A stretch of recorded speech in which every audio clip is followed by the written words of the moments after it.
The letter arrived on a Tuesday morning in the spring of 1883, just like all the others, slipped beneath the door of the Sweetwater post office with a 2-cent stamp, and the careful, looping handwriting of a woman who had no idea she had been pouring her heart out to the most dangerous outlaw in 3 territories for the better part of 2 years. Bessie Hawkins pressed the envelope to her chest before she even opened it, standing in the dusty golden light that fell through the single warped window of her father's general store in the small town of Crayle's Crossing, New Mexico Territory. The morning was warm and dry the way mornings always were in late April out here, carrying the faint smell of sage and iron from the distant hills, and Bessie breathed it all in like a prayer. She was 22 years old, dark-haired and bright-eyed, with ink perpetually stained into the side of her right hand from the endless hours she spent writing. She had grown up behind that wooden counter, weighing flour and cutting tobacco for ranchers and homesteaders, and she had long since made peace with the quiet rhythms of Crayle's Crossing. But she had never made peace with loneliness, and so 2 years ago she had answered an advertisement in the Albuquerque Weekly Citizen placed by a man who called himself simply G. Cooper, seeking correspondence, a man of some travel who wished to exchange letters with a person of honest character and good humor. She had written back not expecting much. She had received a reply within 3 weeks that made her laugh so hard she had to put it down and compose herself before finishing it. Now she was 22, and those letters had become the most important thing in her life. She slid a finger beneath the seal and unfolded the single sheet of paper inside. His handwriting was bold and angular, the handwriting of a man who had taught himself to read and write later in life, and who had made something fierce and self-determined out of the effort. She read slowly, savoring every word the way you savor water when you have crossed a dry stretch of land. "Miss Hawkins," the letter began, because he always called her Miss Hawkins even though she had told him a dozen times that Bessie was perfectly fine. "I find myself in a town called Red Rock this week, which is a place that has all the charm of a pine box and roughly the same dimensions. The saloon serves something they call rye whiskey, which I am reasonably certain is turpentine with ambition. Nevertheless, the hills out here at sundown are something you would want to paint if you were a painting sort of person, all orange and purple and bleeding into one another like a woman's fancy dress. I thought of your last letter when I looked at them. You said you wished you could see the kind of country that changes every 20 miles. I want you to know that the country I am in right now would make you weep with the beauty of it, which is high praise considering it is also trying to kill me in the way that all desert does." Bessie smiled so wide it hurt her cheeks. She had told him about the store. She had told him about her father, Robert Hawkins, who was a good man but a sick man now, his lungs giving him trouble since the winter of 1881. She had told him about the piano she had taught herself to play in the back room of the church, and about the way the creek behind the town went silver in July, and about the school teacher, Mrs. Adelaide Cross, who had lent her a copy of Jane Austen and changed her life in some quiet, permanent way. And he, G. Cooper, had told her about the land, about horses, about the sky over the desert and the smell of rain on Red Rock, and the way a campfire felt after 3 days of cold wind. He had been evasive about his profession. He had told her he worked with cattle. She had imagined him as a trail boss perhaps, or a livestock buyer, someone who moved between towns and ranches with legitimate purpose. She had not imagined Gideon Cooper at all. In the sheriff's office 2 doors down from the general store, a fresh sheet of paper had just been tacked to the corkboard beside the door, curling slightly at the corners from the heat. The face sketched on it was angular and hard-jawed, with a nose that had been broken at least once and eyes that, even in a charcoal sketch, managed to look like they were assessing the distance between themselves and the nearest exit. The name printed beneath the sketch read Gideon Cooper, and beneath that, in block letters, "Wanted for robbery and evasion of lawful arrest territories of New Mexico, Arizona, and Colorado, Reward $800. Bessie did not pass that board on her way back to the store. She never had reason to visit the sheriff's office. She lived her life in a clean 10-foot radius of the counter, the storeroom, and the small rooms she shared with her father above the shop. And in that radius, Gideon Cooper was simply the man whose letters made her feel less alone in the world. Her father was coughing again upstairs. She folded the letter carefully and tucked it into the cigar box she kept under the floorboard behind the counter, beside all the others, tied in a length of blue ribbon she had saved from a bolt of fabric she could not afford to buy. She pulled out her writing things and began her reply. The man himself was not in Red Rock anymore. By the time Bessie's letter reached the Red Rock post office, Gideon Cooper was sitting in the back of a wagon somewhere between 2 points on a map that neither of them would have recognized, nursing a bruised rib from a tumble he had taken down a rocky slope 3 days ago, while making a rather urgent departure from a situation that had gone sideways. Gideon was 28 years old. He was lean and weathered in the way that men become when they spend more time outdoors than in, with dark eyes and a jaw that needed a shave and hands that were always slightly calloused from rope and reins. He had grown up in the Texas Panhandle in conditions that had not been gentle, and he had made a series of choices starting at the age of 19 that had placed him decisively on the wrong side of several territorial laws. He was not, in his own assessment, a cruel man. He had never shot anyone who was not already drawing iron on him. He had never robbed a person who could not afford the loss, a distinction that he recognized was not one the law would care about, and that he clung to anyway because a man needed something to hold on to. What he had not told Miss Bessie Hawkins, in 2 years of carefully composed letters, was any of that. He had answered her original reply to his advertisement with a kind of desperate longing that had embarrassed him at first. He had placed that advertisement in 3 newspapers, half drunk on bad whiskey and unusually low on his own company, and he had expected nothing. When her first letter arrived, forwarded through 3 different post offices to find him, he had read it sitting outside a livery stable in the dark, holding a lantern close to the paper, and had felt something so sharp and unexpected that he had folded it very quickly and looked around as though someone might have seen it happen to him. She was real. That was the thing about her. Her letters were not flowery or performing. They were honest and funny and occasionally sad in ways that she seemed to be half apologizing for even as she wrote them, as though she felt she was taking up too much space by having genuine feelings. She wrote about her father's health with a quiet devastation that she tamped down into careful understatements. She wrote about the loneliness of the store counter with a humor so dry it made him grin. She wrote about the books she was reading and the things she was thinking, and once she had written 2 full pages about the way a particular sunset had made her feel, which had been the most honest thing anyone had ever said to him.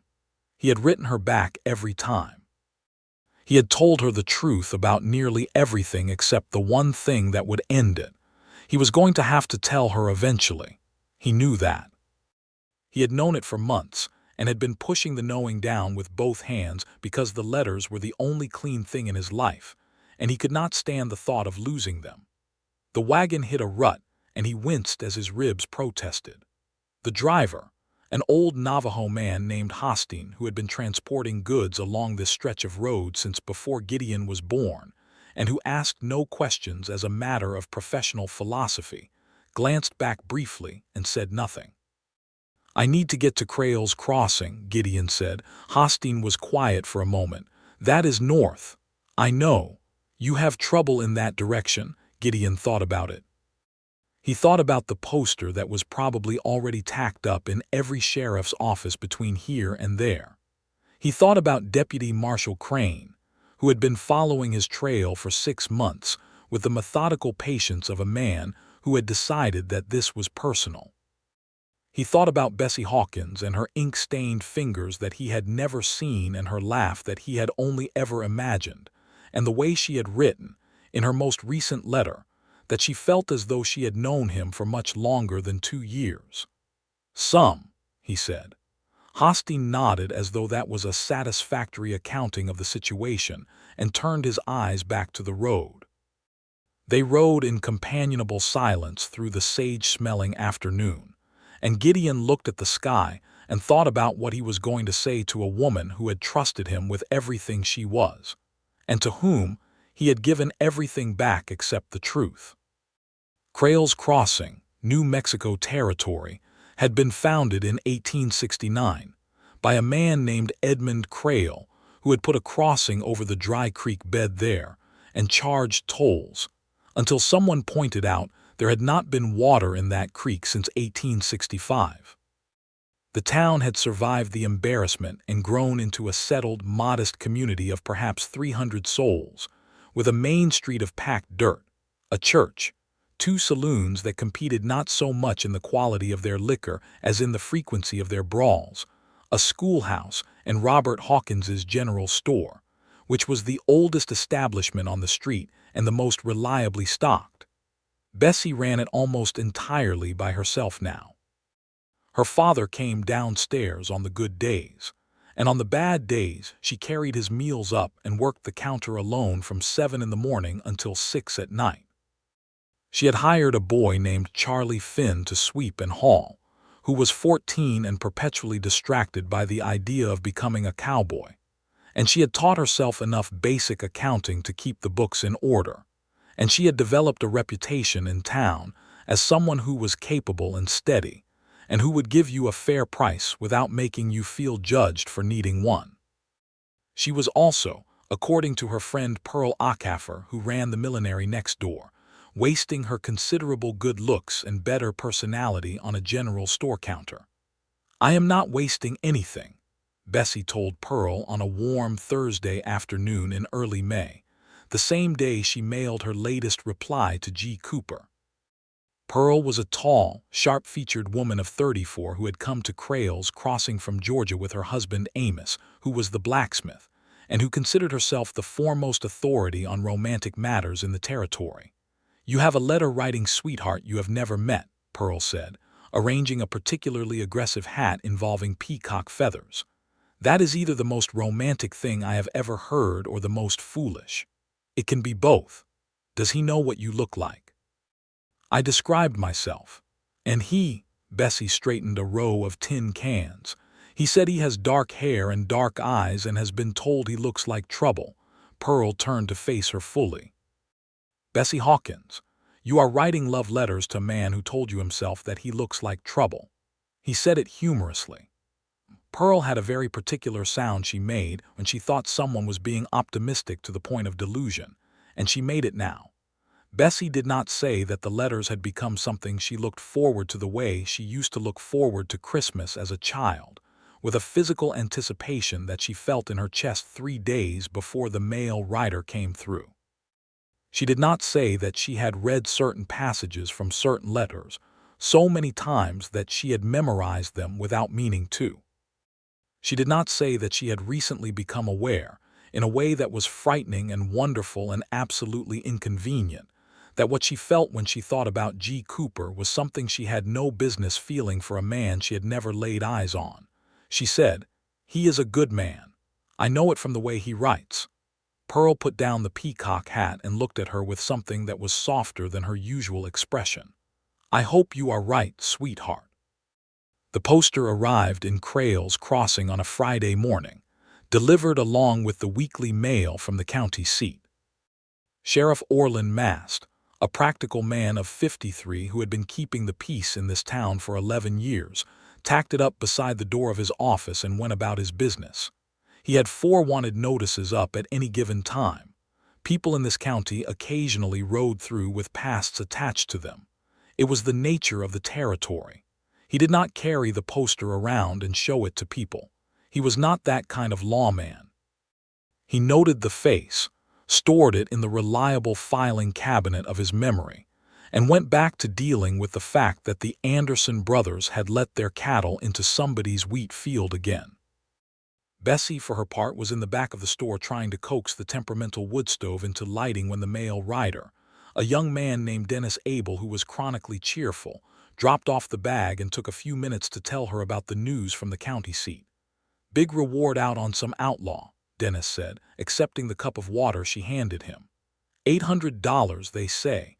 Gideon Cooper, out of Texas originally. Bessie was arranging kindling. She registered the name somewhere in the back of her mind, the way you register things that don't connect to anything, as a piece of information floating free of context. "Is he in this area?" She asked because it seemed like the polite response. "Could be anywhere. That is the thing about these types. Marshall Crane has been after him since last autumn." "Well," Bessie said, "let us hope the marshal catches him then." Dennis agreed and went on his way, and Bessie got the fire going and put a pot of coffee on and forgot all about it before the coffee was done. Gideon arrived in Crayle's Crossing on a Thursday in the second week of May. In the late afternoon, riding a bay horse he had purchased legitimately in the last town, and wearing a plain canvas coat and hat that he had specifically chosen for their lack of distinction. He rode down the main street at a measured pace, taking in the layout with eyes that did his reconnaissance automatically, noting the sheriff's office, the two saloons, the church, the positions of buildings relative to the street. He noted his own poster on the corkboard as he passed the sheriff's office. He did not react. He had had a year of practice at not reacting to his own poster. He rode to the far end of the street and turned and looked at the general store. "Robert Hawkins's General Store," the sign said, in faded blue letters. The door was propped open with a barrel. Through the gap he could see the warm amber light of a lantern and the ordered rows of shelves. He sat on his horse for a longer moment than was probably conspicuous and thought about everything that could go wrong in the next hour. The list was long. He added them up the way he always added up risks, balancing them against what was on the other side of the scale, and then he dismounted and tied his horse to the rail and walked through the door of the store. The bell above the door rang. Bessie looked up from the ledger she was working on. He had not prepared for what she would look like. He realized that now, standing in the doorway with the afternoon sun behind him, looking at a woman with dark hair pinned up in ink on the side of her right hand and eyes that were exactly the warm, steady brown of someone who has spent years deciding to see the best in things despite having ample evidence to the contrary. She was wearing a pale blue dress under a practical apron, and she was looking at him with the polite, open expression of a shopkeeper welcoming a customer. He had prepared himself to be nervous. He had not prepared himself for the specific way that seeing her rearranged something in his chest so completely that he had to consciously remember how to use his feet. "Good afternoon," Bessie said. "Can I help you with something?" He took his hat off. He said, "I hope so, Miss Hawkins." She went still, not afraid, just still. The way a person goes still when they hear something that doesn't quite fit the frame yet. "I don't believe I know you," she said carefully. "No," he said, "not in person." And the way his voice sounded saying that, she thought later, was the way a thing sounds when it has weight to it. When a person is carrying something they have been carrying for a long time. She looked at him. She looked at the dark eyes and the jaw that needed a shave and the nose that had clearly been broken at some point. She looked at the way he was holding his hat in both hands with a kind of controlled tension that a person who was not paying attention might have read as simple politeness, but that she read as something else entirely. And she said very quietly, "Gee," he closed his eyes briefly, opened them. "Gideon," he said, "Gideon Cooper." The silence in the store was complete. Outside, a wagon creaked past. Somewhere down the street, a dog barked twice and was quiet. The lantern flickered. Bessie set down her pen with a deliberateness that was either very calm or a very precise performance of calm. She was not sure which, and she looked at him across the counter. "You came here," she said. "I did." "Why?" He turned his hat in his hands once, a complete revolution, and then he made himself stop. "Because I have been wanting to for a long time, and because I figured if I did not come before much longer I would run out of road to put between me and the moment." "What moment?" "The one where I tell you the truth." The store settled around them like a held breath. "That sounds," Bessie said slowly, as though the truth is something I am not going to find comfortable. I expect not. She came around the counter. She did not rush it. She walked the way she always did everything, with a kind of practical deliberateness, and she stopped about 4 feet from him and looked at him fully the way she had not been quite able to do from behind the counter. "You are going to tell me you are not a cattle buyer," she said. Something moved across his face. "I am not a cattle buyer, or a livestock broker. No, you said you work with cattle." I may have been generous with the definition of work. She crossed her arms. It was not an aggressive gesture. It looked more like a woman pulling herself together. "What are you, then, Gideon Cooper?" He held her gaze. "I have robbed 3 express offices and 1 mine payroll transport in the last 4 years. I am wanted by the territorial marshals of New Mexico, Arizona, and Colorado. There is a poster with my face on it 2 doors down from where you are standing, and an $800 reward attached to it." The silence that followed was long enough that he had time to count the boards on the ceiling. Bessie uncrossed her arms. She turned slightly and looked at the window, at the main street beyond it, at nothing in particular. He watched her face cycle through things very quickly, none of which she performed for him, all of which were genuine and therefore more frightening to watch than any accusation she could have leveled at him. 2 years, she said, not as an accusation, almost as an observation. "Yes, you wrote me letters for 2 years. Yes, and in none of them, no." She turned back to look at him. Her eyes were bright, not with tears, he realized, but with the specific clarity of someone who is thinking very hard and very fast. "You told me you were lonely," she said. "That was true. You told me about the sky over the desert. That was true. You said that the only thing you were certain of in an uncertain life was that honest correspondence with an honest person was worth more than," she paused, and something moved through her voice, "was worth more than everything else you had accumulated." He was very still. "I meant that. And yet the man writing me those letters is a wanted criminal." "Yes."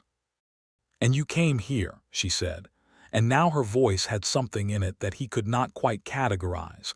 Something sharp and bewildered, and underneath it something that confused him.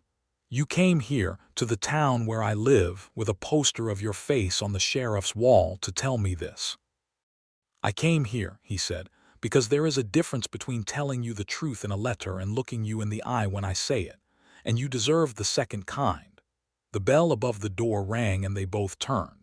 Charlie Finn came through, sweeping broom over his shoulder, took one look at the atmosphere in the room and said, "Should I come back?" "Yes," Bessie said, without looking away from Gideon. Charlie went back out with impressive speed. She stood looking at him for another long moment. Then she said, "You should sit down." He blinked. "I should. You rode a long way and you are holding that hat like you are wringing the neck of something. Sit down. I'm going to make coffee and you are going to tell me everything you left out of 2 years of letters." He sat down. He was not sure he had ever been so thrown by something that was an act of ordinary decency. The coffee was good and the telling took a long time. He started at the beginning, the Texas Panhandle, the drought years, his father who had not been a kind man, the decisions at 19 that had started small and compounded. He did not make himself heroic in the telling. He did not minimize what he had done. He laid it all out with the same directness she had come to know from his letters, the thing that had made her trust him in the first place, and she sat across the small table in the back of the store and listened to all of it with her hands wrapped around her coffee cup. When he was done, the street outside was dark and she had lit a second lantern. "Deputy Marshal Crane," she said. "He is the one most likely to find me here. He is thorough. How long do you think you have? In this town?" He considered it honestly. "A week, maybe. Less if Crane has been moving fast." She nodded slowly. "And what did you intend to do? Come here, tell me, and then what?" He looked at her.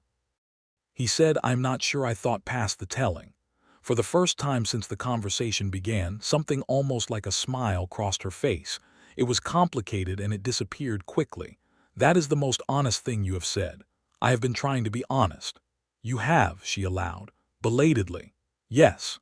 She stood up and took both cups to the wash basin and rinsed them the way she rinsed everything, thoroughly, without fuss. She kept her back to him for a moment. "You are going to need to stay somewhere," she said. "You cannot be seen on the street. Miss Hawkins, Bessie." She turned around. "After 2 years of letters, please, it is Bessie." He looked at her across the small room. "Bessie." The way he said it, careful and deliberate and with a kind of wondering quality, like he was testing the weight of it, made her look away for a moment. "There is a room above the storeroom," she said. "It is not much. My father uses it when he does not want to climb the full stairs. You can stay there while we figure out what is to be done." "You do not have to." "I know I do not have to." She met his eyes, very direct. "Let me ask you something. In all of those letters, did you lie about who you were? About how you thought, or what you felt, or what you believed?" He thought about it carefully, because the question deserved that. "No," he said. "About what I did for money, yes. About who I am, no." She nodded once, as though that was the answer she had expected and the answer she had needed. "Then we are working with what is real," she said. "We simply have more to work through than I anticipated." He followed her to the room above the storeroom, which was small and had a narrow bed and a window that looked out over the back alley. She brought him a blanket and a candle, and he stood in the middle of the room holding both, watching her, and she stood in the doorway and looked at him. "I am very angry with you," she said. "I want that to be clear." "It is clear." "And I am also." She stopped. She seemed to be deciding something. "I have been writing to you for 2 years," she said. "I know things about you that I have not told another living person I know about someone, and you know the same about me. That does not disappear because you are not what I thought." He said nothing because he did not trust himself to say the right thing. "Get some sleep," she said. "We will talk more in the morning." She started to close the door, then stopped. "Gideon." "Yes. I am glad you came." She closed the door. He stood in the small room in the candlelight for a full minute before he could make himself sit down. In the morning, Robert Hawkins came downstairs for one of his good days, and Bessie helped him to the chair behind the counter and brought him his coffee and his newspaper.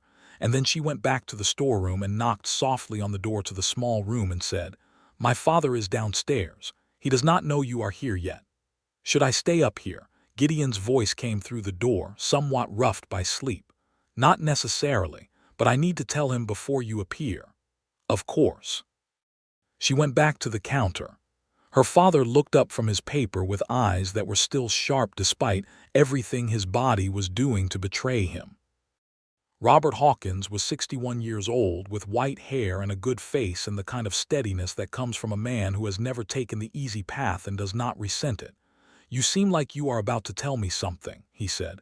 Bessie straightened a jar of peppermint sticks. "There is a man staying in the back room." "A man," her father said. "Yes." "What kind of man?" She turned to face him. "The kind I have been writing letters to for 2 years. Her father's expression went through several things in quick succession. She watched all of them and waited. He said, "The cattle fellow." "He is not precisely a cattle fellow." "What is he precisely?" She took a breath. "He is wanted by 3 territorial marshals." The silence was longer this time. Her father set down his coffee cup with a careful deliberateness. "Bessie Hawkins," he said, "I know. You are harboring." "He came to tell me the truth," she said. "He rode here with a poster of his face on our sheriff's wall to look me in the eye and tell me what he left out of the letters. That took something, Papa. It took a considerable lack of judgment." "Yes," she agreed, "but also something else." Her father looked at her for a long time. He had looked at her this way all her life, with that particular expression that was trying to find the flaw in her reasoning and increasingly failing to do so.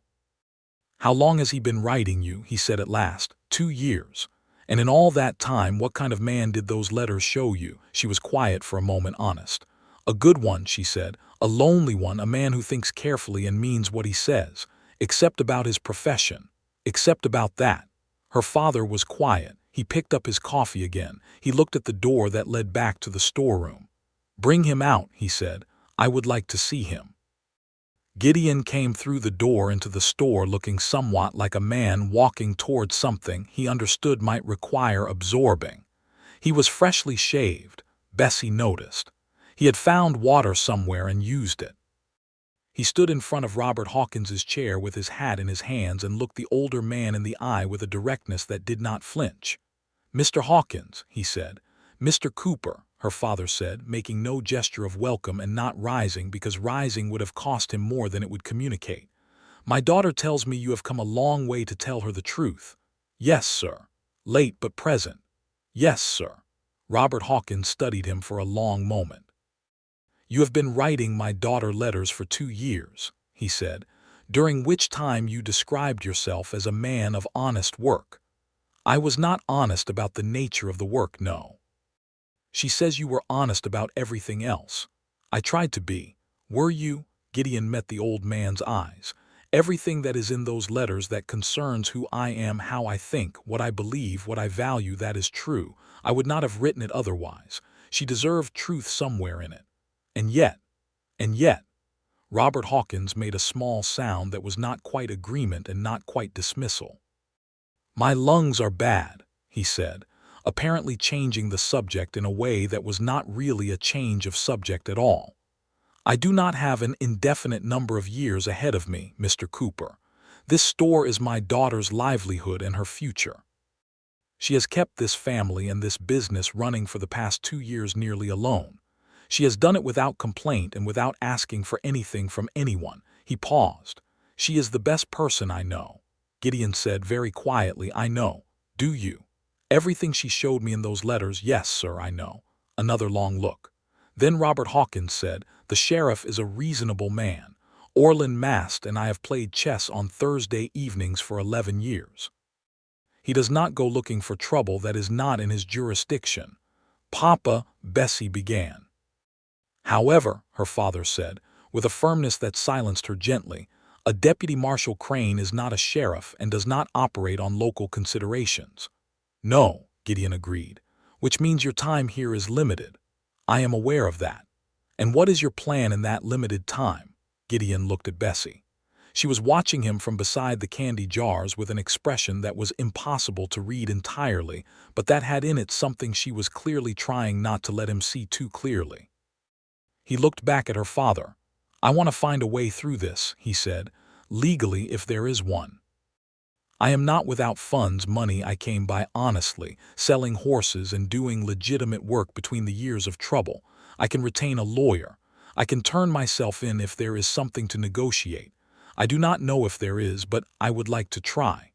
"Because of my daughter," her father said. It was not quite a question. Gideon answered it as though it were. "Because of her, yes, and because I am tired." He said the last part simply, without self-pity, the way a man states something that has been true for a while and that he has only recently admitted. "I am tired of the road." Robert Hawkins nodded slowly. "There is a lawyer in Rincon," he said, "name of Bertram Hale. He is expensive and he is good. He handled a difficult situation for the McAllister Ranch 3 years ago that most people thought was hopeless." "I have the means," Gideon said. "Then I suggest," her father said, picking up his newspaper with the finality of a man who has made his decision, "that you stay out of sight while that avenue is pursued. Bessie, put him to work in the storeroom if he is going to be here. A man with idle hands becomes conspicuous." "Yes, Papa," Bessie said. She caught Gideon's eye and found there something that she did not expect to find, not relief exactly, and not gratitude, though both were present. It was something more like hope, newly arrived and slightly bewildered by its own existence, and it looked almost painful on a face that was clearly not accustomed to wearing it. The days that followed had a peculiar and layered quality to them, like something being constructed slowly out of careful materials. Gideon stayed out of the main street. He worked in the storeroom unpacking crates, repairing shelves, fixing the hinge on the back door that had been stiff for 2 years. He was good with his hands, which she had not known about him, and he worked quietly and thoroughly and did not need to be asked twice about anything. She brought him meals. That was where most of their talking happened, in the small back room with the door closed, bowls of stew or sliced cornbread between them on the table, the afternoon light coming in through the single high window. He told her stories. Real ones this time, with the parts he had previously omitted put back in. She listened the way she always listened to things that mattered, fully and without interrupting, and then she said what she thought with a directness that he was still slightly amazed by. "You should have told me earlier," she said on the third day. "I know, not because it would have made me stop writing necessarily, but because secrets are heavier than the truth, and I could hear the weight of it in some of your letters. I thought it was just loneliness. It was partly loneliness, but partly the secret. Yes." She broke a piece of cornbread in half and handed him the larger piece, which was something she did without thinking and which he noticed and which made something shift slightly in his chest. "You said in one of your letters," she said, "that you had made peace with not having a home. Do you remember that?" "The letter from November, last year. You said that some people were built for the road and that you expected you were one of them." He was quiet for a moment. "I said it like I believed it. Did you?" He looked at her. He had been looking at her for 3 days with the kind of attention that most people are not used to receiving, not the looking of a man cataloging a woman's appearance, but the looking of someone who is learning a person from the actual person after having only had words to work from. "I think I told myself that," he said slowly, "because the alternative required something I did not think I had any right to." "Which was?" "Wanting something real, a place, someone." The word "someone" sat in the room between them like something that had been set down deliberately. Bessie looked at her cornbread. When she looked back up at him, her eyes were direct and honest in the way that they always were. "I am going to tell you something that I would normally need several more weeks before saying," she said. "But given the circumstances, I think the normal timeline does not quite apply." He waited. "I fell in love with you somewhere around October of last year," she said. "In the letter where you wrote about the horse you had to let go because she was limping, and you found a family to take her, and you spent 3 pages telling me about how the youngest child of that family ran out to meet the horse, and the horse let the child put her face against her neck. You wrote it like it broke your heart a little to tell it, and you could not quite explain why. And I knew, reading that whatever else you were someone who felt things that deeply." She paused. "I wish you had told me the rest before I got there, but I was already there, so." He sat across from her in the small room, and the afternoon light came through the window, and he was absolutely still. "Bessie," he said, "you do not have to say anything right now. I am going to say something. All right. I fell in love with you in January," he said, "of last year, before October. You wrote me a letter about your father being sick, and you were so careful with it, so careful not to make it dramatic or to claim too much grief. And then right at the end, you wrote one sentence that you probably thought was small.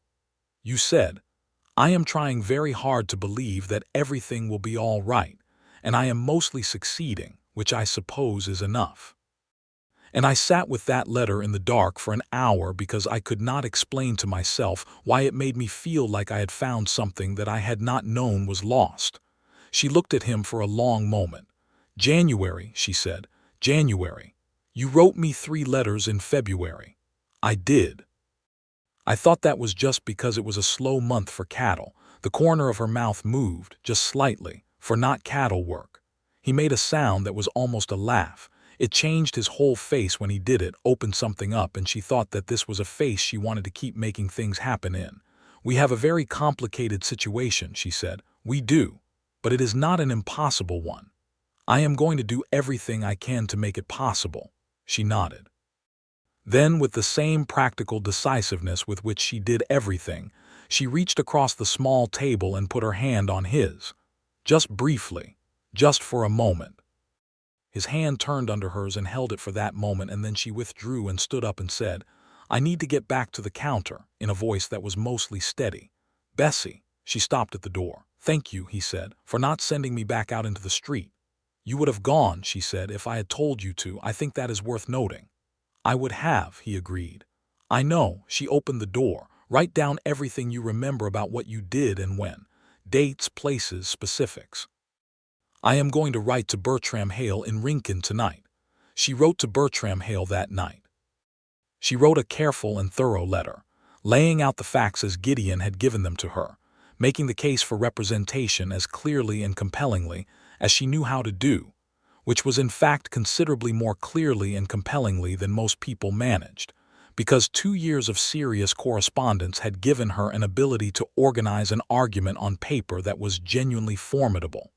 Hale wrote back in 11 days. His reply was cautious but not dismissive. He said the express office robberies were the serious problem, the mine payroll transport less so, as there had been conflicting accounts of the perpetrators and the physical evidence was thin. He said that the question of whether Gideon could negotiate a reduced charge in exchange for turning himself involuntarily and making restitution depended heavily on which territorial prosecutor was involved, and that he had connections with the New Mexico Territory office that might be productive. He said he required a consultation in person. The problem was that Rincon was 60 miles south, which meant 60 miles of road where Gideon could be stopped and identified. "I can go," Bessie said. "Absolutely not. I can represent the situation, Bessie. You are not riding 60 miles to a lawyer's office on my behalf. Then how do we get you there?" They were in the storeroom, standing over the letter on the table, and Gideon was wearing the look of a man whose principles and his practical circumstances were in direct conflict. "Hostine," he said finally. "Who?" "The man who brought me here. He drives a supply wagon along the southern road twice a month. The next run is in 4 days. He knows how to get a person from one place to another without attracting notice. Can you trust him?"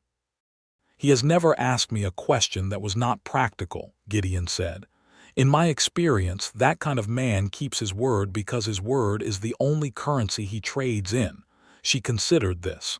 "I want to come with you, Bessie. My father is better this week. Charlie can handle the counter. I have never been to Rincon." She looked at him steadily. "And if things go wrong, having me there presents as something more normal. 2 people traveling together are less conspicuous than 1 man alone." He looked at her for a long moment. "That is actually a sound argument. I have more if you need them." He made the sound that was almost a laugh again.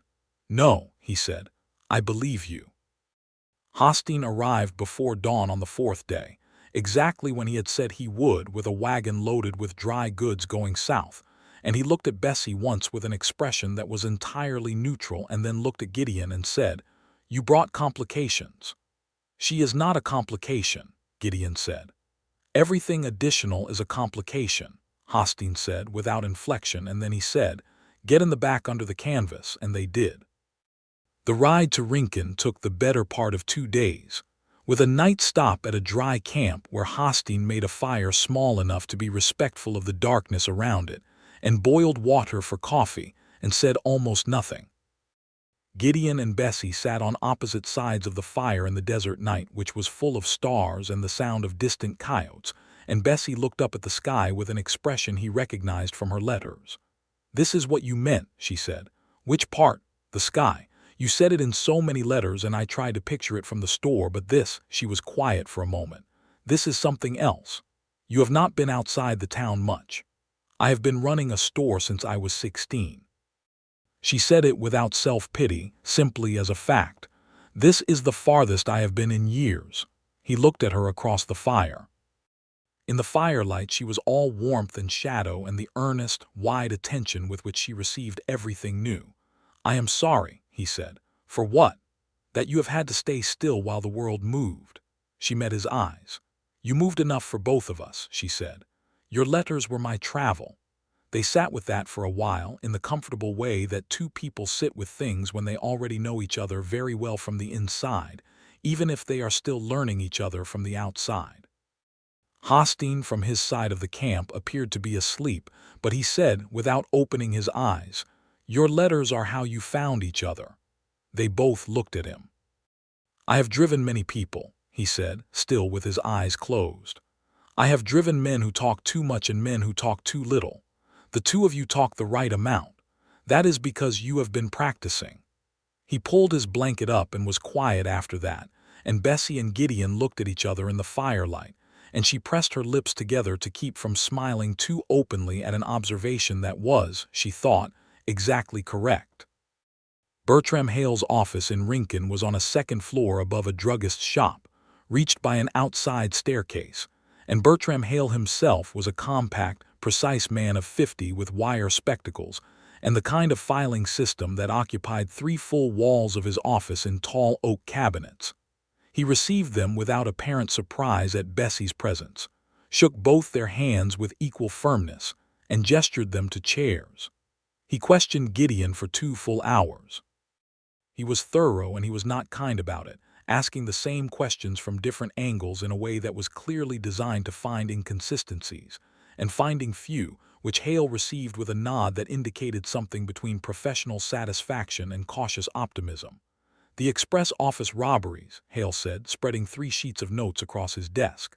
"The Gallup office, the one outside Albuquerque and the one in Arizona. Yes. Was anyone harmed? No. You can attest to this. The operations were planned specifically to avoid that." Gideon's jaw was tight. "I am not stating that as exculpatory. I am stating it as fact. The Arizona robbery falls outside New Mexico territory jurisdiction, which is where we have the best leverage." Hale tapped his pencil on the desk. "The Colorado charge is evasion and not robbery, which is considerably less serious. The Albuquerque Express office is the strongest against you because the clerk can identify you.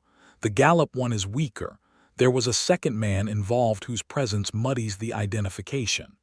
"Hale," Gideon said, "what is the practical upshot?" Hale looked at him over the spectacles. "The practical upshot, Mr.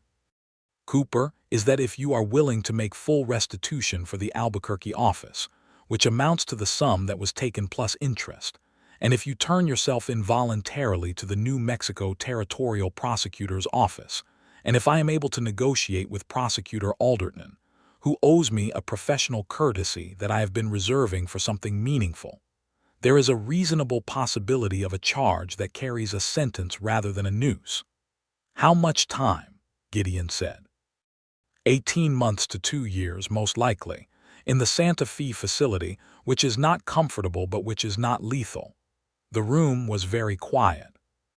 Bessie had not made a sound through the entire 2 hours. Now Gideon looked at her, and what he saw in her face was not what he expected, which was horror or withdrawal. What he saw was her doing arithmetic rapidly behind her eyes. 2 years, she said. "At the outside," Hale said. "And after that he is free. Charges settled, warrants cleared. In New Mexico and Colorado, yes. Arizona is more complicated, but we can likely negotiate an agreed non-extradition if the New Mexico resolution is clean." She looked at Gideon. He looked back at her. He said, "I told you I would do what it takes." "I know you did. This is what it takes." "I know." He leaned forward. "Bessie, I need to know whether 2 years is not forever," she said. Her voice was steady and clear and did not waver. "I have kept a store running on my own and written letters to a man I had not met for 2 years. 2 years of waiting with the knowledge of where you are and what is happening and the certainty of what comes after is considerably different from 2 years of not knowing." She held his gaze. "I can do 2 years, Gideon Cooper. The question is whether you can do 2 years knowing what is on the other side of them." He said very quietly, "I can." "Then we are agreed," she said, and she looked at Hale. "Draw up what you need." It took Hale 3 weeks to negotiate the arrangement with Prosecutor Alderton, during which time Gideon returned to Crayle's Crossing with Bessie and Hostine, and waited out the news in the storeroom, working and helping and spending the evenings in the back of the store in the lamplight with Bessie across the table and her father sometimes joining them, the 3 of them drinking coffee and playing cards or reading, until the thing felt so much like something real and permanent that the walls of the small store seemed to expand around it. Her father, Bessie noticed, had started asking Gideon about horses. Gideon, who did genuinely know horses better than almost anything else, talked about them with a quiet enthusiasm that her father received with the careful attention of a man storing information he intends to use. By the end of the 2nd week, they had a running discussion about the relative merits of quarter horses versus mustangs for ranch work that excluded Bessie entirely, and that she found, despite herself, enormously endearing. On the evening before Gideon was to leave for Santa Fe to turn himself in, They were alone in the back room. Her father had gone up to bed early. The store was closed and quiet around them, the lantern low, and they sat across the small table from each other, and Gideon had his hands flat on the table and was looking at them. "I need to ask you something," he said. "Ask." He looked up. "When this is done, when the 2 years are done, I would like to come back here, not to pass through, to stay if you will have me." She looked at him for a long moment. "What would staying look like?" "Whatever you need it to look like," he said. "I am not going to come back and demand things from you because you waited. I would come back and start from where we are now and see what we can build from that." "And what we are now," she said, "is two people who know each other better than they know most other people and who have not yet been tested by being in the same place for longer than a few weeks." "Yes, I think," she said carefully, "that we would need to test that." "I think so too." "I am also," she said, and this part cost her something. He could see it cost her something. "Not a woman who is willing to wait indefinitely for a man who is not sure of me. So I need to know that you are sure." He looked at her across the table. The lamplight made everything close and warm, and her face in it was the most honestly beautiful thing he had ever seen, not because of the particulars of it, but because of what was in it. The directness and the warmth and the carefully maintained courage of a person who had built themselves up out of the materials they had and asked for nothing they had not earned. "Bessie," he said, "I rode to this town with a poster of my face on your sheriff's wall because I could not stand being dishonest with you for another month. I turned myself over to a lawyer, and I am going to walk into the territorial prosecutor's office tomorrow and hand myself over to the system, because the alternative is a life that does not include you. I am as sure as I know how to be." She reached across the table and took his hand in both of hers, properly this time, not briefly. She held it. He curled his fingers around hers and held on. "2 years," she said. 2 years. You are going to write me letters. Every week if they allow it. And I am going to write back. I know you will." She looked down at their joined hands and then back up at him. "I have one more thing to ask. Anything." "Before you go," she stopped, and something moved through her expression that was private and a little bit fierce. "I would like you to kiss me," she said, "so that I have something to remember for the 2 years and so that you have something to work toward." He looked at her, and the thing that happened on his face was slow and complete and entirely unguarded. He stood up and she stood up on her side of the small table, and he came around it and stood in front of her, and she looked up at him with those steady, warm eyes, and he put one hand along the side of her face very carefully, as though she were something that had required the longest possible approach, and kissed her. It was not urgent. It was not desperate. It was the kind of kiss that knows what it is, a beginning, a promise, something laid down like a foundation stone. Her hands came up and held the lapels of his coat, and he kissed her with everything that had been building through 2 years of letters and 3 weeks of lamplight dinners, and the long, careful reaching of two people towards something they both needed to be real. When it ended, she kept her hands on his coat for a moment, her eyes closed, and then she opened them and looked at him. "Yes," she said, as though he had asked a question she had been waiting to answer. "Yes," he agreed. He left for Santa Fe the next morning with Hale's paperwork and his own carefully written statement of voluntary surrender. He rode with a straight back through the main street of Crail's Crossing, and he passed the sheriff's office without incident, and he did not look back at the general store, because if he did he would not go. He turned himself in on a Wednesday morning in June of 1883. Deputy Marshal Crane, who had spent 6 months following his trail, received the news with an expression that was more complicated than satisfaction. He came to the prosecutor's office and looked at Gideon across a desk for a long moment and said, "You could have run indefinitely." "I know," Gideon said. "Why did you not?" "Because I found something I did not want to run from." Crane looked at him for another moment, then nodded once and left. He filed his paperwork and closed the case. The reward was never collected because no one had delivered Gideon Cooper. He had delivered himself. The sentence came in at 20 months with Hale's negotiation holding. The Albuquerque Express office was reimbursed in full from the legitimate funds Gideon had accumulated, a transaction that Hale managed on his behalf with the precision of a man who had done this before. The Arizona Territory agreed, through back channels, to a non-extradition arrangement. The Colorado charge was reduced to a fine. The first letter from Gideon arrived in Crayles Crossing 14 days later on a Saturday morning, and Bessie pressed it to her chest in the early light of the store before she opened it, the same way she had pressed all the others. This one began, "Bessie, they allow us paper on Thursdays and I have been saving everything I want to say since Monday. I will try to be organized about it. I will likely fail. To begin with, I think about you every day, and it is the only thing in here that does not have a ceiling on it." She read it at the counter. She cried a little, quickly and privately, and then she dried her eyes and began her reply. The 20 months were long and not easy, and also, in their way, something she was later grateful for. She had time to learn herself as someone who could sustain a decision. She had time to watch her father stabilize, unexpectedly, with a new treatment the doctor in the county seat recommended, and to see him regain some of the ground his lungs had lost. She had time to fix the leak in the storeroom roof herself, with Charlie Finn's help and a book about carpentry that she found in the shop's inventory, and to feel the particular satisfaction of a woman who has built something with her own hands. The letters came every Thursday. They were different from the old ones, more direct, more transparent, scrubbed of everything that had required omission before.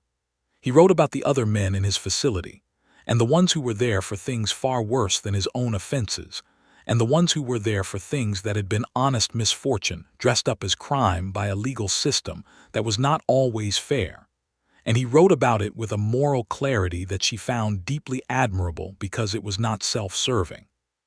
He did not use it to make his own case. He used it to think carefully about justice and what it required and what it cost. She wrote back about the store and her father and the small events of Crayles Crossing, and also about the things she was thinking, the books she was reading, the music she was teaching herself on the church piano. She wrote without performing. She wrote the way you write to someone who already knows you. The letters did what they had always done. They built something. Pearl Ackhafer watched the 20 months with a mixture of concern and a grudging romantic appreciation that she would not have admitted to directly. She dropped by the store at least once a week, nominally for supplies, actually to make sure Bessie was all right, and she received the weekly reports on the letters with a face that progressed slowly from skepticism to something approaching belief. "The man turned himself in," Pearl said, at the 16-month mark, leaning on the counter.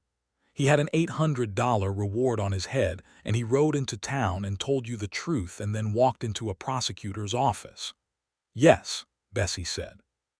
"That is not the behavior of a man who is casual about you." "No," Bessie agreed. Pearl turned the small jar of lavender she had picked up from the counter and set it back down. "Amos says he is going to need work when he gets out." Bessie looked at her. "Does he?" "Amos says a man who has been in a territorial facility needs to establish himself in a community with legitimate employment before anyone is going to let him rest easy." Pearl lifted a shoulder. "Amos might have been thinking about whether there is enough blacksmith work in Crayles Crossing for a second pair of hands."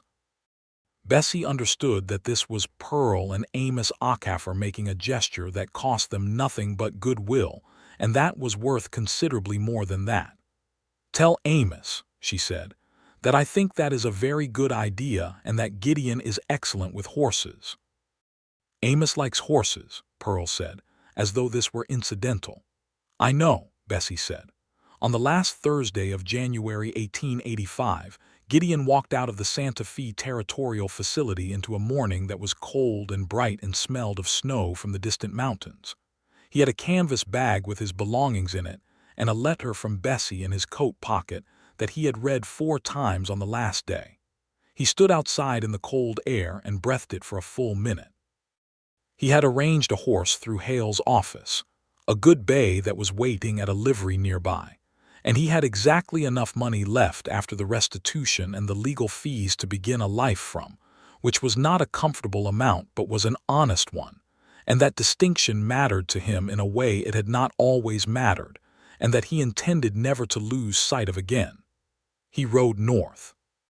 He arrived in Crayle's Crossing on a Saturday afternoon, which was the 2nd of February, 1885, and the town was going about its Saturday business, which meant the main street was busy, and there were wagons and horses at the rails, and the sound of a fiddle from somewhere down toward the saloons. He rode down the street at a steady pace, past the sheriff's office where his poster had been taken down some 14 months ago, past the millinery where he saw a tall woman in the window who stopped what she was doing and watched him with an expression he could not entirely read. He pulled up in front of the general store. The door was propped open with the same barrel. He tied the horse and went inside. The bell rang. Bessie was not at the counter. Her father was sitting in his chair with his newspaper, and he looked up when the bell rang and looked at Gideon for a moment with those sharp eyes that illness had not dimmed. "Mr. Cooper," he said. "Mr. Hawkins." He took off his hat. "Is Bessie back room?" her father said. He paused. "It is good to see you, son."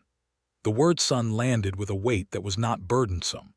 Gideon nodded once and went through to the back of the store. She was in the storeroom, working on an inventory list, crouched beside a low shelf with a pencil in her hand, and her dark hair fallen forward slightly, and the ink on the side of her right hand that had been there every time he had seen her. She looked up when she heard him and went absolutely still the way she had the first time, and then she set the pencil down very deliberately on the shelf beside her and stood up. She was wearing a dark green dress. He had not known that before. He had never seen her in anything but the blue one. She looked at him across the storeroom. He looked at her. Neither of them moved for a moment. Then she crossed the room and walked straight into him, and he caught her and held her with both arms, and she pressed her face against his shoulder, and he felt her breathe, one long breath, and then she pulled back enough to look at his face. "You look different," she said. "Different. More settled," she said, "like someone who has put something down." "I have," he said. She put her hands on either side of his face and looked at him thoroughly, the way she had been wanting to look at him without the press of urgency around it, and he held still and let her look. Then she kissed him, briefly and directly, and then she stepped back and he let her go. "Are you hungry?" she asked. "I rode from Santa Fe. I will make something." She turned toward the small back room and then stopped and looked at him over her shoulder. "Gideon." "Yes. Welcome back." What followed was the building of something, which is always slower and more interesting than either dramatic arrival or dramatic departure, and which requires a different kind of courage than either.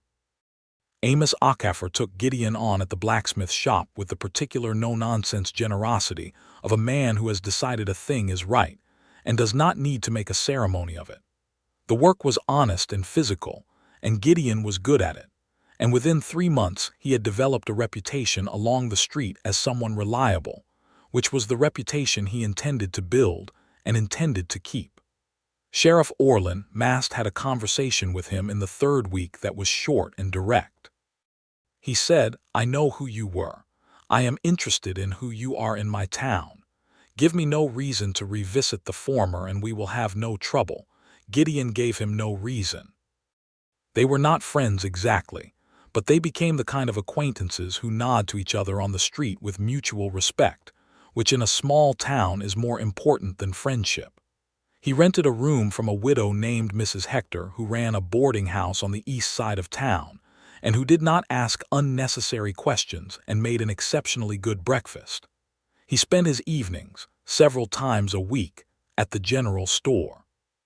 He and Bessie had dinner with her father on Tuesdays and Thursdays. On Saturdays, after the store closed, they walked along the edge of the creek while the light lasted. He told her more stories. She told him more of hers. They were learning each other from the outside to match what they already knew from the inside, and it was, he thought, one of the better experiences of his life. Pearl Acaffer, who had opinions about timelines, expressed them to Bessie with characteristic directness in the 6th month. "He is a good man," Pearl said. This is established. The question is what you are both waiting for. We are not waiting, Bessie said. We are building toward. There is a difference, Pearl. Bessie folded the length of ribbon she had been organizing. He was a wanted man for 6 years. I ran a store alone for 2. We are both going to be extremely certain before we do anything formal, and we are going to take the time to be certain, and it is going to be the right thing in the right time. Pearl made the sound she made when she thought someone was right but did not want to give them the satisfaction of saying so directly. Fine, she said, but do not wait too long. Some things are obvious from the outside even when they feel complicated from the inside. Nothing about this is complicated from the inside, Bessie said, and then she seemed to hear herself and stopped. Well, she said, not anymore. He asked her in September. They were at the creek, the light going that particular silver gold of early autumn, and she had been talking about a letter she had received from her cousin in Kansas, and he had stopped walking and she had taken 2 more steps before she realized it, and turned back to find him standing with an expression she had not seen on his face before, which was the expression of a man who is past planning and is simply in the thing he has been moving toward. He had a ring. It was not elaborate. It was a simple gold band with a small turquoise stone, the turquoise being something he had known she loved because she had written about the color of it once in a letter. The way turquoise against red rock looked like the sky deciding to come down and touch the earth. He had found it in a jeweler's in the county seat 3 weeks ago and had been carrying it since. He said, Bessie Hawkins. You wrote me letters for 2 years not knowing who I was, and you found me out and kept me anyway. And you waited for me to come back, and you built a life worth coming back to. And I have been in love with you for longer than I know how to calculate at this point. I would like to be your husband if you will have me, and I would like to be steady in one place for the first time in my life, and I would like that place to be wherever you are. She looked at the ring and then at him, and she said, yes, with a simplicity that contained everything it needed to contain. He slid the ring onto her finger, and she put her hand against the side of his face and kissed him in the silver-gold light by the creek, and the sound of the water was the only witness they required in that moment. They were married in November of 1885 in the Crayles Crossing Church, which was full because Bessie had lived in this town for 24 years and was known to everyone in it, and because the story of their courtship, the letters, the wanted man, the voluntary surrender, the waiting had become something the town had quietly adopted as its own. Pearl Acaffer sat in the front pew with Amos and cried, which she would later deny. Robert Hawkins walked Bessie down the aisle looking better than he had in years, which Bessie attributed to the fact that he had someone to argue about horses with on a regular basis, which turned out to be genuinely good for his constitution. Gideon stood at the front of the church and watched her come toward him and felt something he did not have a word for, not just happiness, but the particular quality of happiness that comes to a person who has come through a long passage and arrived at a place they had almost stopped believing existed. The minister said his words. They said theirs. He put a second ring on her finger, a plain gold band, beside the turquoise one. She said afterward at the small gathering in the church hall, standing next to him with his hand in both of hers, "You look like someone told you this was a dream." "I keep expecting to ride away from it," he said. "You are not riding anywhere," she said. "I know," he said. "I know." In the spring of 1886, they moved into a house on the northern edge of town that had been empty since the previous owner went east, a modest house with good bones and a front porch that looked out over the hills, which Bessie said was the most important feature of any house. They spent 2 weekends repairing things together, he on the structural work, she on everything that required paint or a steady hand with detail, and Pearl brought a curtain she had made for the front window, and Amos helped with the new gate, and Charlie Finn, who was now 17 and had determined that carpentry suited him better than either cowboying or sweeping, came and fixed the porch boards. Robert Hawkins moved into the spare room in April. His good days were outnumbering the bad days, which was a thing the doctor attributed to the drier air of that particular location, and which Bessie attributed to the fact that he was happy, which she thought was a more complete explanation than air quality alone. He took over the morning shift at the store 3 days a week, which was within his limits, and spent his afternoons on the porch watching the hills with a cup of coffee and whoever would sit with him. Gideon sat with him most evenings. The two of them talked about horses and about land and occasionally about the more complicated things, the things that required the kind of conversation two men have only once they are past the performance of each other's company. Robert Hawkins said once, in the quiet of the porch, "I know what you came from and I know what it took to choose a different direction. I'm not keeping a ledger on what you owe for it. You understand that?" "I am trying to," Gideon said. "It takes time," Robert said, "to stop living like you expect to lose something. You will get there." "How do you know?" The old man looked out at the hills. "Because the way you look at my daughter is the way a person looks at something they have finally let themselves have. That is different from the way a man looks at something he is afraid to lose, different kind of holding." Gideon was quiet for a while. "She is the thing about her," he started, and then stopped, because it was difficult to put it precisely and he wanted precision. "I know," her father said. "She has always been more than the room she was in. It just took the right room to fit her." They sat with that as the evening came down over the hills, gold and orange and bleeding into purple, the way Gideon had once written about in a letter. And the desert smell came up from the south, and the porch held them both. Their son was born in January of 1887, a Tuesday morning, a boy with Gideon's dark eyes and Bessie's determined jaw, who arrived into the world with the decisive energy of someone who had somewhere to be. They named him Robert James Cooper, Robert for her father and James for the grandfather of Gideon's, who had been the only gentle thing in his early life. The baby was called Robbie before he was a week old, which was Robert Hawkins Sr.'s doing entirely, the old man sitting in the rocker by the window with the infant against his shoulder and saying, "Well, Robbie, let me tell you about horses."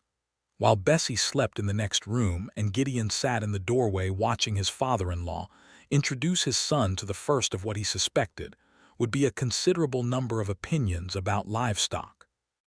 Bessie's recovery was good, and by March she was back behind the counter of the store for morning shifts, with the baby in a basket behind the counter in those early months, which meant that every customer who came in for flour or tobacco also received a look at Robbie and a brief accounting of how much he had grown, and nobody seemed to mind. Gideon expanded his work at the blacksmith shop to include a horse-training operation in the paddock behind the Acafer property, which proved sufficiently popular that, within a year, he had a waiting list of ranchers from 3 counties. He had, it turned out, a particular talent for the animals that went beyond competence, a patience and a quiet steadiness that horses responded to the way people respond to someone who means what they say. Amos said once that Gideon Cooper talked to horses the way most people wish they were talked to by other people, and Bessie repeated this to Pearl, who wrote it down because she said it was too good to forget.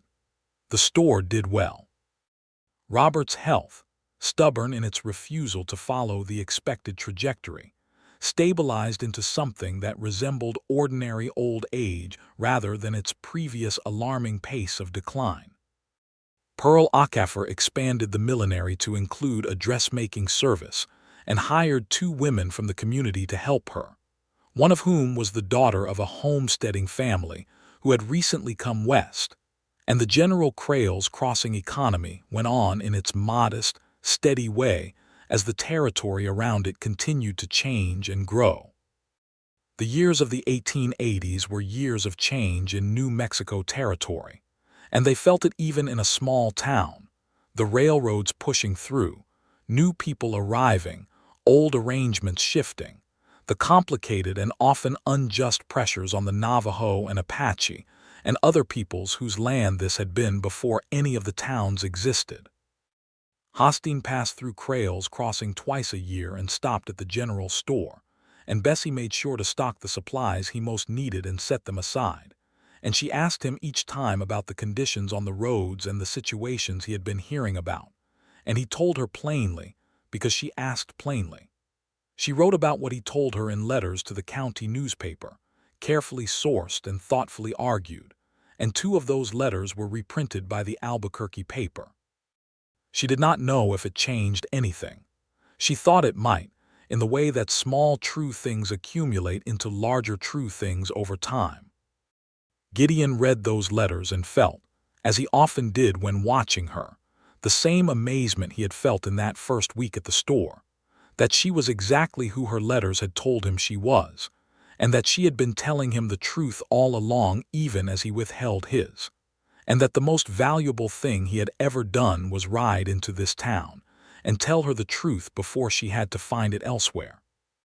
Their daughter was born in April of 1889, a spring child, which seemed appropriate for someone who came into the world with an immediate interest in everything around her. They named her Clara Louise Cooper, Louise for Bessie's mother who had died when Bessie was 12, and she had the turquoise stone rings color in her eyes, which Gideon noticed the first morning, and which made Bessie press her lips together and not say anything for a moment because some things are too precise to speak casually.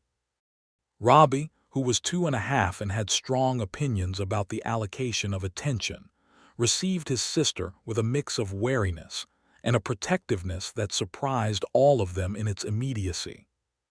Within a week he had appointed himself the person who told adults when the baby was stirring, which he did with the gravity of a much older child, and which became one of the best recurring stories in the family's internal archive. The summer of 1890 was hot and dry even by New Mexico standards, and there was a stretch of 6 weeks in July and August when the whole territory seemed to be holding its breath, waiting for rain that did not come. The creek behind Crail's Crossing went completely dry for the first time since 1865, which caused some old-timers to shake their heads with the particular expression of people who know what dry creeks portend. The range cattle were in difficulty. Gideon spent those weeks riding between ranches, helping transport horses to better watered ground, organizing with the other men who knew the land about where the remaining good water was, and how to use it without depleting it entirely. He came home in the evenings dusty and tired, and sat down to dinner with a directness that was the directness of someone who has worked hard and knows that what is waiting for him at the table is worth coming home to.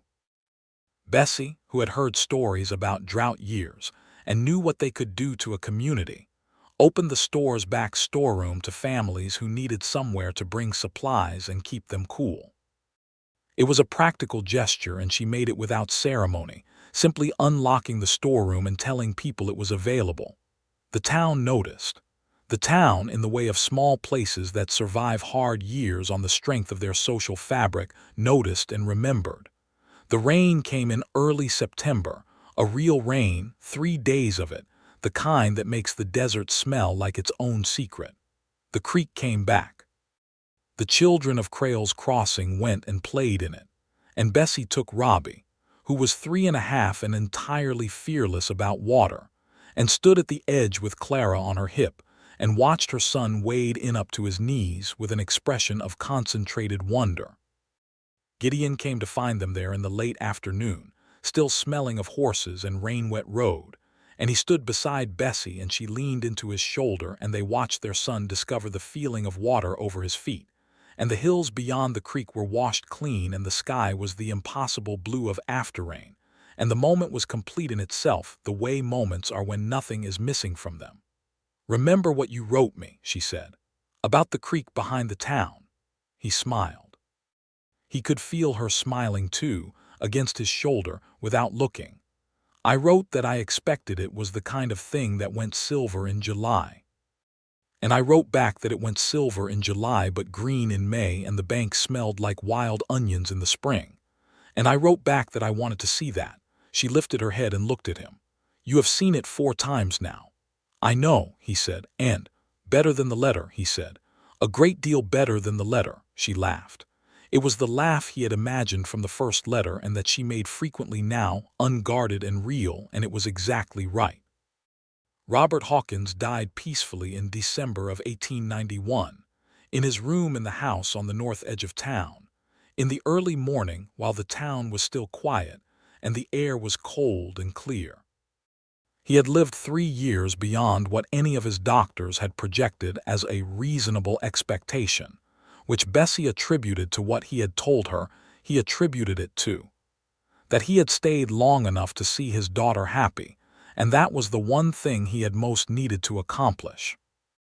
He was buried in the church cemetery on a cold, clear Tuesday, and most of the town came, because Robert Hawkins had been in Crayle's Crossing for 22 years, and had given it a store that was the honest heart of its commerce and a daughter who was the honest heart of its community. Bessie grieved fully and did not compress it. She cried when she needed to cry, and she was sad in the months that followed, and she talked about her father to Gideon in the evenings, and he listened with the same attention he had always given her, without trying to resolve or redirect it, letting her carry it through at her own speed. She told him once that this was the thing she had known from his letters would be true of him, that he would not be afraid of her sadness. He said that her sadness was as real as everything else about her, and that there was no version of her he was not paying attention to. The store continued. She made the counter her own, ordering the inventory with her own judgment and adding things she thought the town needed that her father had not always prioritized, books most notably, which she convinced a supplier in Albuquerque to send on a monthly basis, and which she sold from a shelf near the window with the same care she gave to flour and sugar. Gideon took over the full management of the stable and training operation in 1892, by which point it was substantially profitable and had a reputation beyond their county. He hired a young man named Felipe Garza to help with the horses, who was 21 and from a ranching family to the south, and who had a gift for the work nearly equal to Gideon's own. Felipe boarded with Mrs. Hector and became a reliable fixture in the town's life, and eventually a reliable fixture at the Ockafer blacksmith shop where Pearl's niece, who had come to stay for the summer of 1893, remained significantly longer than the summer in question.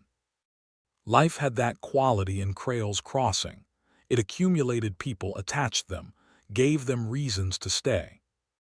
Robbie Cooper, by the time he was 8 years old, had decided that his primary ambition was horses, which surprised no one who had watched him follow his father around the stable from the time he could walk. He had his father's quiet patience with animals and his mother's intensity when engaged with something she loved, and the combination made him excellent with the foals in particular, who seemed to recognize in him a person who would give them time.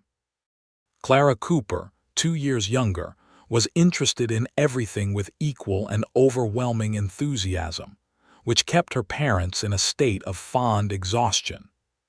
She had learned to read by the time she was 4, using the books from the store's shelf as her primary material, and by the time she was 5 she had strong opinions about which ones were better than others that she was entirely willing to share.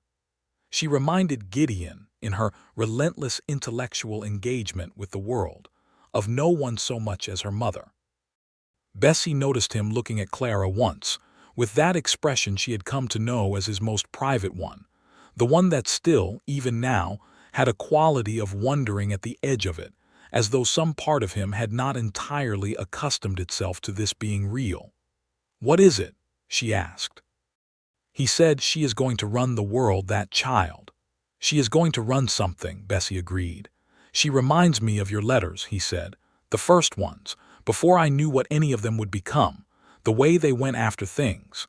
Bessie looked at Clara, who was sitting in the corner of the store with a book held at a slightly aggressive angle as though she were wrestling it. Then she looked at Gideon.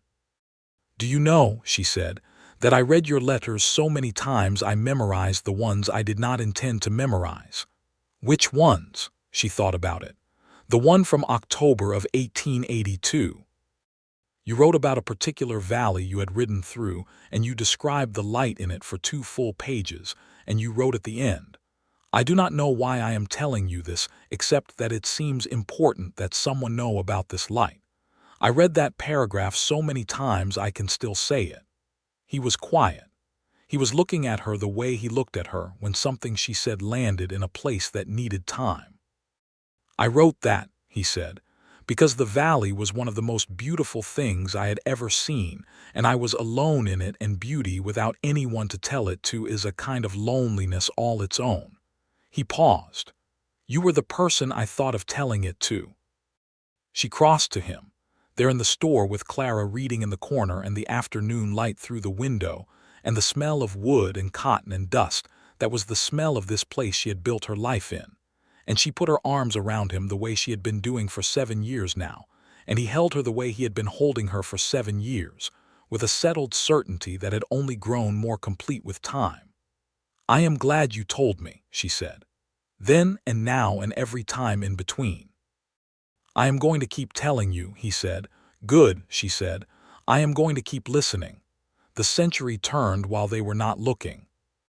1899 became 1900, and New Mexico Territory was still a territory. It would wait another 12 years for statehood, and the world was changing around it in ways that sometimes reached even Crail's Crossing and sometimes did not. The railroad came closer. New people arrived. The old arrangements shifted, and some of them fell away entirely and some of them held. The store held. Bessie expanded it in 1901, buying the small building next door when the previous tenant vacated, and knocked through the wall with Gideon's help, and Felipe's help, and Amos Acaffer's help, and Charlie Finn's help. Charlie, who was now 32 and ran a carpentry business of his own, and the resulting space gave her room for the books she had been wanting to expand, and a small corner with 2 chairs where people could sit and drink coffee and read before deciding whether to buy. Which was an idea that Pearl told her was either visionary or impractical, and that turned out to be visionary. The letters by then had a different quality than they had in those early years, but they had never stopped. She and Gideon wrote to each other when he was away with horses. He made 3 or 4 trips a year, out to ranches across the territory, and the letters had the ease of long practice and the warmth of accumulated history. She saved all of them.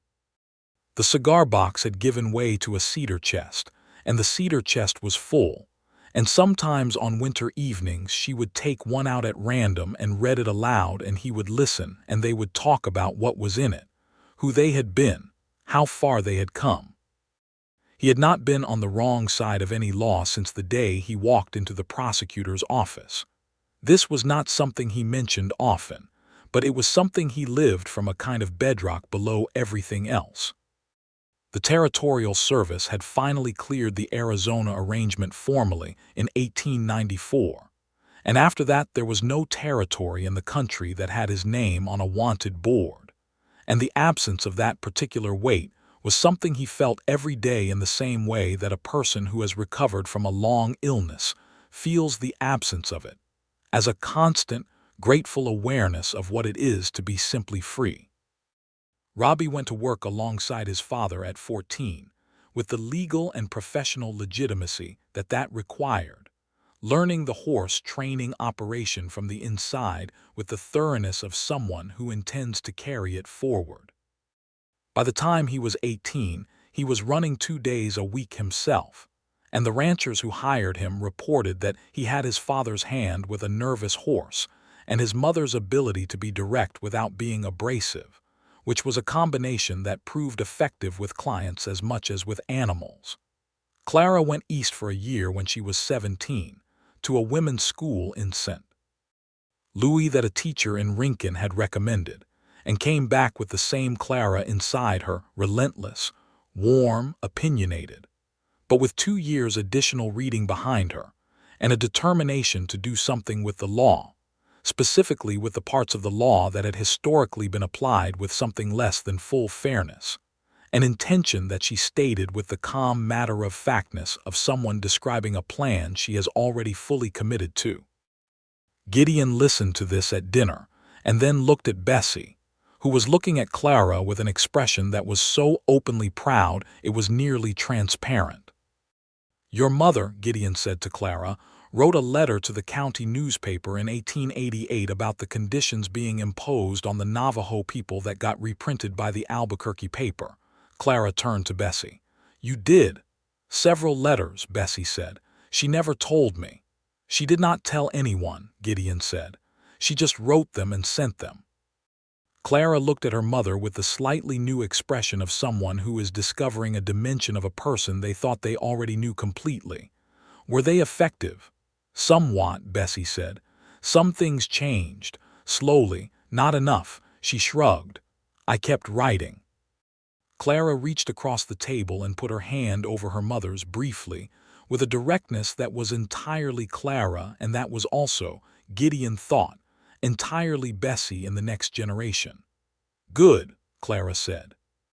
On an evening in the autumn of 1903, when the aspens on the distant hills were going gold, and the air had that particular crystal quality of New Mexico fall, Gideon and Bessie sat on the front porch of the house on the north edge of town and watched the light go down over the hills. Robbie was at the stable, doing the evening rounds with the patience of someone who has made an evening ritual out of something he loves. Clara was somewhere with her books and her plans. The house behind them was quiet. Bessie had a letter in her hand. She had been rereading it, an old one from January of 1883, the last letter she had written before everything changed.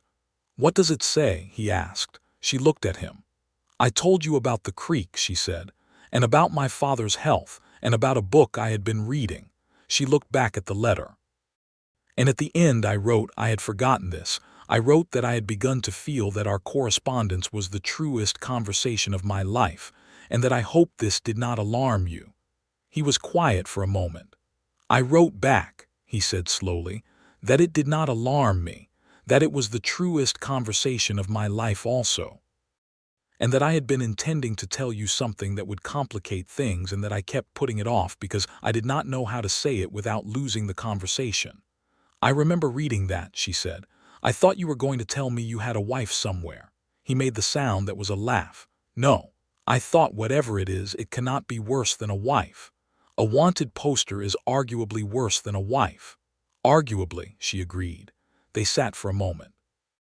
The hills went from gold to orange and began to deepen toward purple, the colors she had never been able to see from behind the store counter when she was writing those letters, and that she had seen so many times now she could carry them in her memory like something owned.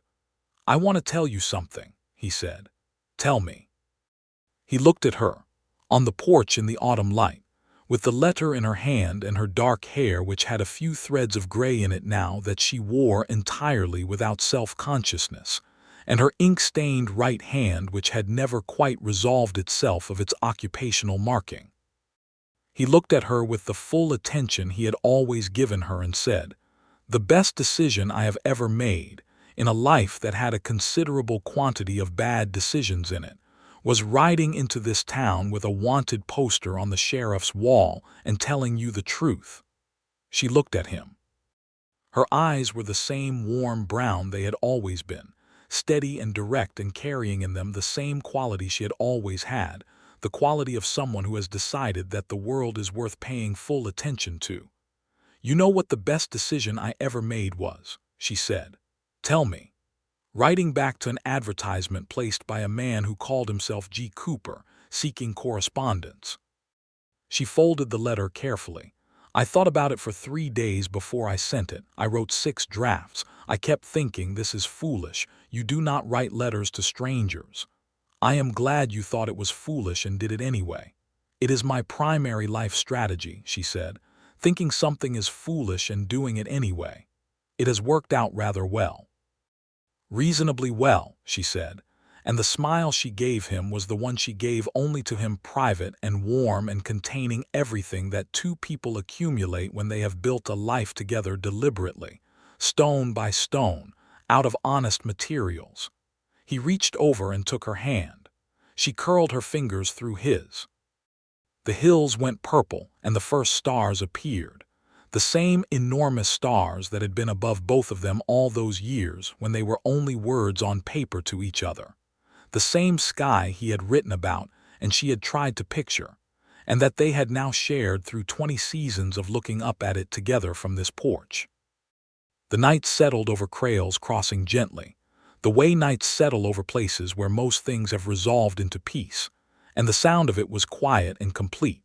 And inside the house, Clara laughed at something she was reading, and the lamp in Robbie's window at the stable showed he was still there among the horses he had decided were his inheritance. And the stars came out one by one in the enormous New Mexico sky, and Gideon Cooper, who had once been the most wanted man in 3 territories, sat on his porch in the life he had chosen when he chose to tell the truth, and held his wife's hand in the dark, and was home. The letters were in the cedar chest in the back bedroom.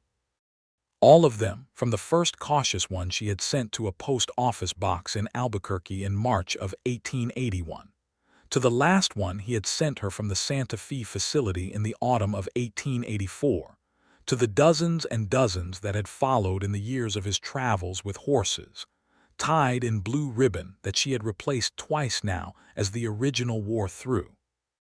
They were not a record of a romance so much as a record of 2 people learning to be honest with each other across distance and difficulty and time, learning that honesty was the only foundation that held, learning this in the particular way that people learn things that matter slowly, imperfectly, and with the specific grace of those who keep trying.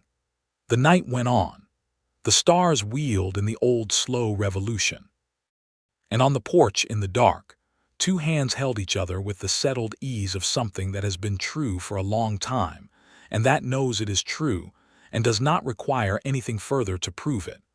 Only the ordinary extraordinary continuing of a life built from a beginning that no one could have predicted. A letter, a reply, and the stubborn improbable insistence of 2 honest people that what was between them was worth every difficult mile it took to reach.